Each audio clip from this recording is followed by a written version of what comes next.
कि छत्तीसगढ़ में कोरोना का आंकड़ा अब धीरे धीरे बढ़ता जा रहा है। बीते 24 घंटे की अगर बात करें तो प्रदेश में कोरोना के 43 नए मरीजों की पहचान की गई है, जिसके बाद प्रदेश में एक्टिव मरीजों की संख्या अब बढ़कर 167 पर पहुंच गई है। संक्रमण की दर की अगर बात करें तो ये भी बढ़कर 1.17% पर पहुंच चुकी है। वहीं रायपुर में एक दिन में सबसे ज्यादा 18 लोगों में कोरोना की पहचान हुई, जिसके बाद सरगुजा और उसके बाद दुर्ग में 5-5 मरीजों की पुष्टि हुई है। इधर जिले में एक्टिव मरीजों की अगर बात की जाए तो रायपुर में सबसे ज्यादा 65 मरीज एक्टिव हैं। वहीं दूसरे नंबर पर बिलासपुर है, जहां पर एक्टिव मरीजों की संख्या इस वक्त 25 है।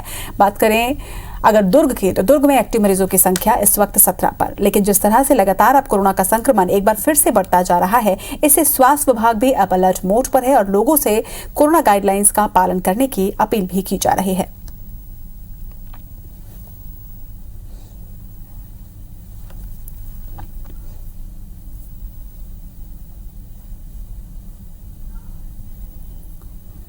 और छत्तीसगढ़ के साथ ही मध्य प्रदेश में भी एक बार फिर से कोरोना संक्रमण में इजाफा देखा जा रहा है। एक्टिव केस की संख्या की बात करें तो मध्य प्रदेश में 381 इस वक्त एक्टिव मरीज हैं। बीते 24 घंटे में 43 नए मरीजों की पुष्टि भी की गई है। इधर प्रदेश में बढ़ते संक्रमण और निकाय पंचायत चुनाव को देखते हुए स्वास्थ्य विभाग ने सभी जिला कलेक्टर्स को निर्देश भी जारी कर दिए हैं और ये कहा है कि जिन भी कर्मचारियों की चुनाव में ड्यूटी लगाई जा रही है, उन सभी को कोरोना वैक्सीन का प्रिकॉशन डोज आवश्यक तौर पर लगाया जाए। आपको बता दें कि आने वाले दिनों में मध्य प्रदेश में निकाय चुनाव होने हैं, पंचायत चुनाव होने हैं, जिसको देखते हुए ये अलर्ट भी जारी किया गया है। इसके साथ ही दिशा निर्देश सभी जिले को दिए गए हैं कि जिन भी क्षेत्रों में चुनाव होने हैं, उन क्षेत्रों में चुनाव ड्यूटी अगर किसी भी कर्मचारी की लगाई जा रही है तो उसे कोरोना के दोनों डोज के साथ ही बूस्टर डोज भी लगाया जाए। तो कोरोना ने एक बार फिर से देश के साथ साथ मध्य प्रदेश और छत्तीसगढ़ में चिंताओं को बढ़ा दिया है। दोनों ही प्रदेशों में लगातार इजाफा जो है वो देखा जा रहा है और एक बार फिर से हजारों की संख्या में देश भर में कोरोना संक्रमित मरीजों की पुष्टि की जा रही है, जिसकी वजह से स्वास्थ्य विभाग भी अब अलर्ट मोड पर है। इसके साथ ही ऐसी जगहों पर जहां पर भीड़ भाड़ रहती है, वहां पर भी कोरोना की गाइडलाइन का पालन करना अब अनिवार्य किया जा रहा है।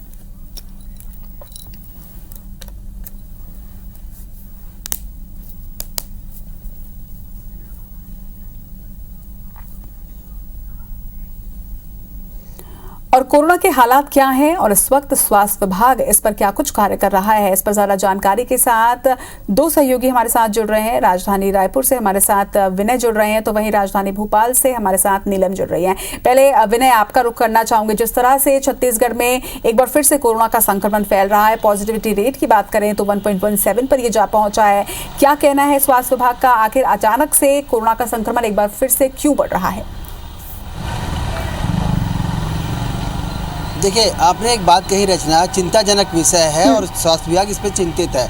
ये वाकई में चिंताजनक विषय है, क्योंकि जो ICMR करता है, जो केंद्र सरकार की गाइडलाइन करती है, वो ये कहती है कि अगर 1.5 के पास में जो संक्रमण दर वो पहुंच जाए 1.50 के पास में, तो वाकई में वो चिंताजनक स्थिति है। और स्वास्थ्य विभाग की यही चिंता है कि ये आंकड़ा धीरे धीरे बढ़ता हुआ 1.17 के पास में पहुँच गया है और जल्दी अगर इस पर लगाम न लगाया जाए, लोगों की रोकथाम न की जाए, तो ये आंकड़ा 1.5 के पास चला जाएगा। हालांकि जो पिछले 2 चरणों में ये आंकड़ा 37% के पास में पहुंच गया था, 33% के पास पहुंच गया था, उससे नीचे है। लेकिन अभी भी जो ICMR की गाइडलाइन है, उसके जो चिंताजनक का लेवल है, वहां तक पहुंचने की कगार पे है।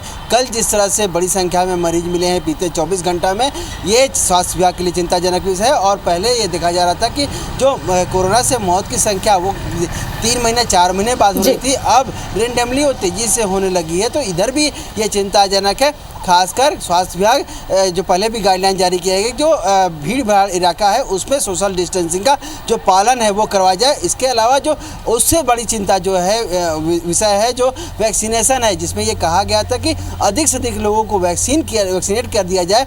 अब जब 9 महीना जिनका जो बूस्टर डोज के बाद का समय आ गया है और ऐसे में लोग जो है वो बूस्टर डोज नहीं लगवा पा रहे हैं, क्योंकि केंद्र सरकार की गाइडलाइन है निजी में जाएं। और इधर संक्रमण दर जब गिर गया था तो लोगों निजी में नहीं गया, क्योंकि वहाँ पे पैसे लग रहे थे।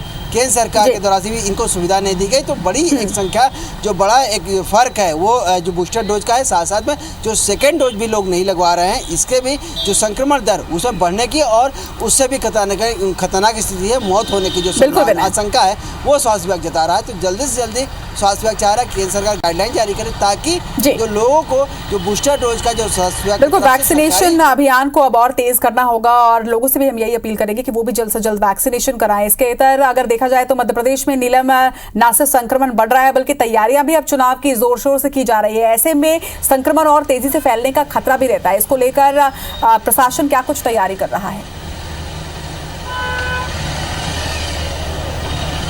जी रचना, बिल्कुल देखिए, मध्य प्रदेश में धीरे धीरे कोरोना संक्रमण के मामलों में तेजी देखने को मिल रही है। हम पिछले 4 से 5 दिनों से देख रहे हैं कि लगातार 50 से ऊपर ही मामले दर्ज किए जा रहे हैं। हालांकि पिछले 24 घंटों में मामलों में थोड़ी सी गिरावट देखने को मिली है।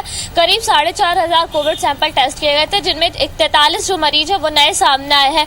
राजधानी भोपाल में भी पिछले दिनों हम देख रहे थे कि रोजाना 15 से ज्यादा नए मामले सामने आ रहे थे, पर पिछले 24 घंटों में 3 मामले ही सामने आए हैं। पर एक संक्रमित की मौत भी दर्ज की गई है, जो जरूर चिंता की बात है। अगर हम बात करें कोविड से बचने के लिए, तो वैक्सीनेशन अभियान जो है तेजी से फिर से चलाने के लिए दस्तक अभियान 2.0 की शुरुआत स्वास्थ्य विभाग ने कर दी है। ऐसे बुजुर्ग जिन्हें वैक्सीनेशन का बूस्टर डोज नहीं लगवाया है, उनको घर घर जाकर के वैक्सीन लगाई जा रही है। वहीं लगातार लोगों से यही अपील की जा रही है कि अगर वो पात्र है तो बूस्टर डोज लगवाने के लिए जरूर पहुंचे। वहीं अगर हम बात चुनावों की तैयारियों को लेकर करें, तो चुनाव में जितने भी कर्मचारियों की ड्यूटी लगाई जाएगी, उनको सभी को बूस्टर डोज निःशुल्क लगाया जाएगा।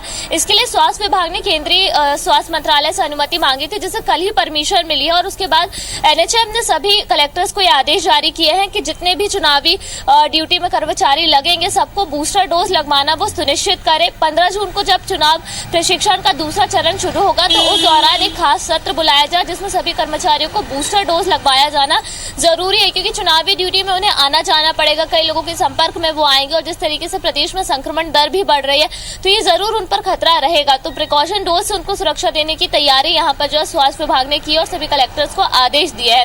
वही अगर हम बात बच्चों के वैक्सीनेशन की करते हैं, तो 15 जून से एक महाअभियान भी चलाया जाने वाला, जिनमें ऐसे बच्चे जिनको अब तक सेकेंड डोज नहीं लगा है, उनको सेकेंड डोज लगवाने के लिए भी अभियान चलाया जा रहा है। तो वैक्सीनेशन पर ज्यादा से ज्यादा जोर यहाँ पर दिया जा रहा है। रचना, बिल्कुल, तो दोनों ही प्रदेशों में स्वास्थ्य विभाग की अपनी तैयारियां, लेकिन इसके साथ साथ जनता से भी हम यही अपील करते हैं कि आप भी अपनी सहभागिता जो है वो जरूर निभाएं, और अगर आपने वैक्सीनेशन का दूसरा या फिर बूस्टर डोज नहीं लिया है तो आप उसे जरूर लें। आप दोनों का बहुत बहुत शुक्रिया।